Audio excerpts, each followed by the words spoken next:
Primary teacher রিক্রুটমেন্টের ইন্টারভিউয়ের date কিন্তু প্রকাশিত হয়েছে। গতকাল তোমরা দেখতে পাচ্ছ একটি নোটিশ জারি হয়েছে, যেখানে কিন্তু কলকাতা, ঝাড়গ্রাম এবং জলপাইগুড়ির ঠিক কবে কবে ইন্টারভিউ হবে তার ডেটটা দিয়ে দিয়েছে। কলকাতার ইন্টারভিউ হবে 27 এবং 28 জানুয়ারি, ঝাড়গ্রামের হবে 28 এবং 29 জানুয়ারি, পাশাপাশি জলপাইগুড়ির হবে 29 এবং 30 জানুয়ারি।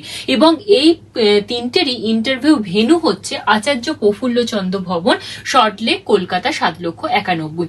এই তোমাদের ইন্টারভিউয়ের প্রিপারেশনের জন্য আমরা তোমাদের জন্য একটি বিশেষ বিষয় নিয়ে এসেছি, যেটা হচ্ছে তোমাদের 3 ডেজের একটা ইন্টারভিউ ওয়ার্কশপ। যে ওয়ার্কশপটা ওপেন টু অল থাকবে এবং এই ওয়ার্কশপে জয়েন করতে গেলে অবশ্যই তোমাদের কিন্তু আমাদের BSSCI ডিজিটাল লার্নিং অ্যাপটা ডাউনলোড করতে হবে। ইন্টারভিউয়ের যে 3 ডেজ ওয়ার্কশপটা রয়েছে সেটা হচ্ছে 24 জানুয়ারি, 25 জানুয়ারি এবং 26 জানুয়ারি। সুতরাং তোমরা যারা ইন্টারভিউ দিতে যাবে তারা অবশ্যই 24, 25, 26 জানুয়ারি আমাদের যে 3 ডেজ অনলাইন ফ্রি ওয়ার্কশপ রয়েছে প্রাইমারি ইন্টারভিউ এর উপর, তাতে জয়েন করতে ভুলো না। এবং তার জন্য অবশ্যই আজই প্লে স্টোর থেকে BSSCI ডিজিটাল লার্নিং অ্যাপটি ডাউনলোড করে নাও। Thank you.